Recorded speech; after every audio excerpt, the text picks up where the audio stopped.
that finally got some rain, folks. Parked uptown here. Ran out of spots. I don't remember where we left off of this video, but we got customer approval. He says he approves of our diagnosis. So here's the box from the U of R. That's United Radio.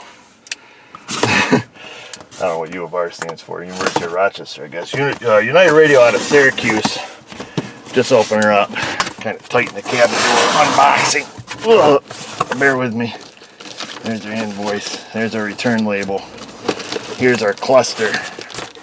Let me stick some of this stuff there. She is. She's back from the dead. The fella there that fixed it, my guy, he called me, I guess the other day, and told me that this old girl, she wasn't no virgin, let me tell you what. He says somebody's been in here. He says all the needles and stuff were broken and super glued and epoxied and things like that. And he also shed a little bit of light on the brake light problem and said the reason the brake light didn't work is because they did the old used car guy trick. They took this all apart, broke everything, put some tape over it, and then put it all back together. And then he also said that the speedometer was about 10 miles an hour off. So he fixed that for us. Also said that over on the left plug, there were some issues with the resistors. He fixed that, reflowed the solder, did whatever they do, and said we should be good to go in regards to the wiggly plug and the lights flickering business. What we need to know is, do we have another warning, warning light issue beyond what we were seeing? This thing was going, bing, bing, bing, bing all the time. Or no, it was making the other noise all the time. Gotta make sure we got this thing going the right way. Yeah, I'm thinking that's got to face towards the back. Yes, sir. Okay, there's that. Because we weren't sure if that was just a cluster issue or if there really was some kind of warning going off. I don't know if you guys remember. I think that's where we were at. So we're just going to stick this up here. I didn't bring any tools with me. We got to drive back to the shop.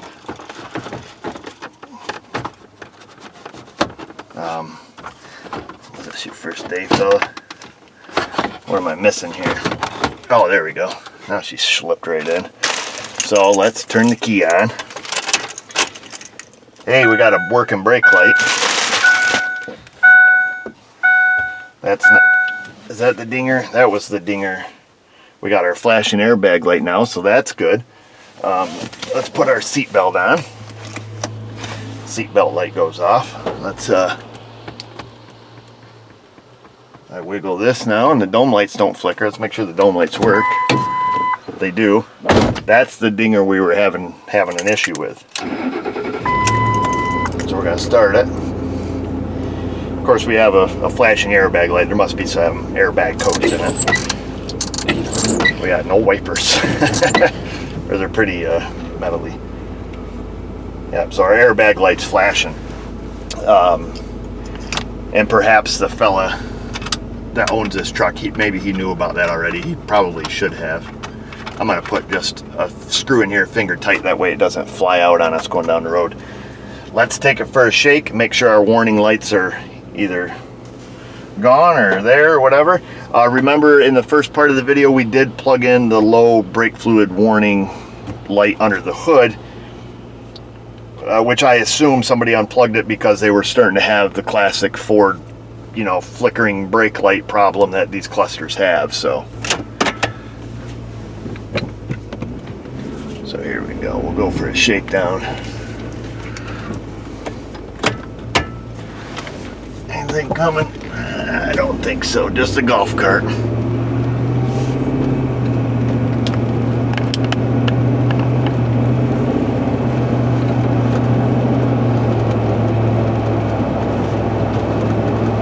So now we have a steady airbag light on.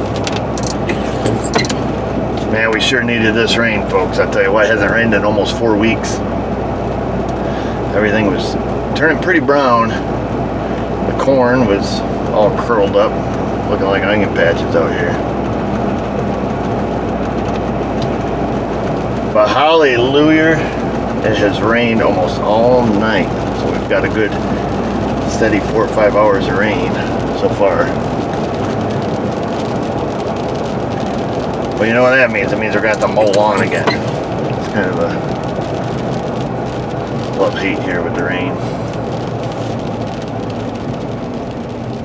But as the old country song says, rain makes corn, corn makes whiskey, and whiskey makes them girls feel a little frisky, right?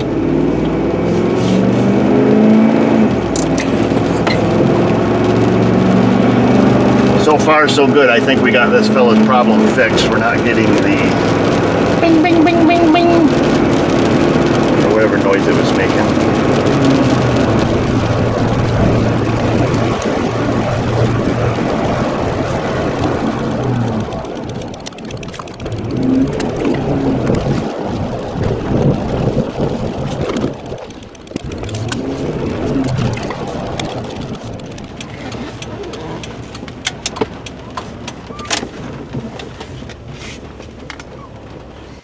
I dare say that Ford probe was here on the first video. What are the odds of that? It's been in and out, just doing a timing belt and water pump, and had to wait for the timing covers. The timing covers are all mush on it. And believe it or not, Dorman actually makes a set of replacement timing covers for that car. They're supposed to be here today so I can finish the job, so I got her all pushed back in. And I dare say this job is good. Oh baby, hold on. So if you guys are fixing your Ford, I'm sure there must be hundreds of videos of these online of the clusters going bad in these. I think like the 04 to 08 F-150s. Like I say, they're pretty notorious for this one. The guy gave me his symptoms. I was pretty sure it's what we were going to find, but I'd check her out anyways. But yeah, United Radio does a great job on it. They've fixed lots and lots of clusters for me, particularly GM clusters, and it's kind of nice because you actually get to talk to the guy working on it, or at least I do. I assume that's common practice there, because you call there, I don't know, there's like one guy that works on the GM ones, this other guy works on the Ford ones, and they're nice people. They'll talk to you, tell you what they found, what was broke. And if they're having a hard time duplicating your symptom, you know, they'll call you, and you know, just they're real American people. Real American people.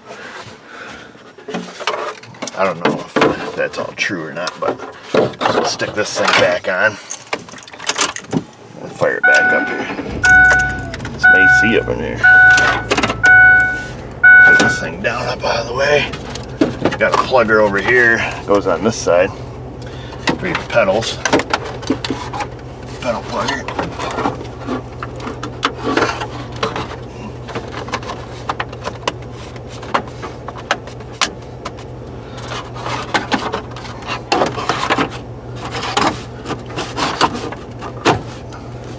That all clicked back in there.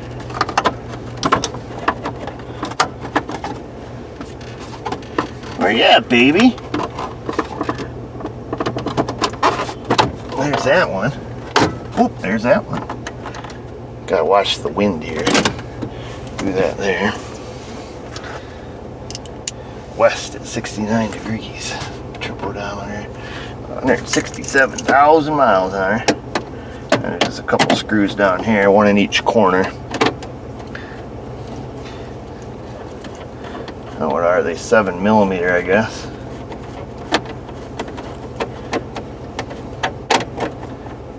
There's that. I'll get the other one. And then I guess we'll put this back up here. Click that thing back on.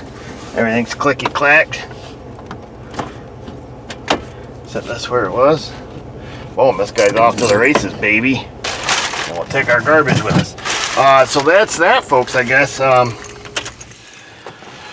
Know when to hold them, know when to fold them. We tried doing our little solder business, but it's a good thing we sent it in because, like you say, the fellow told us that the oh, let me check one more thing. Yes, and the oil gauge works as it should now. Yeah, perfect. Okay, because like I say, know your limitations. We went through and put solder or reflow the solder on those pins. But when it comes to the little resistors and soldering and stuff like that, it'd be probably pretty ugly if I, you know, went about it. And the guy at the United Radio, when I told him that, he thanked me. He says, well, thanks for not doing that, because usually people do and then they send it in. So don't do that. Just send it in, get it fixed, get it back, have your warranty, and just be happy with life. And make me happy down in that comment section. The questions, the comments, the Insta, the Facebook. And just remember, viewers, if I can do it, you can do it. Thanks for watching.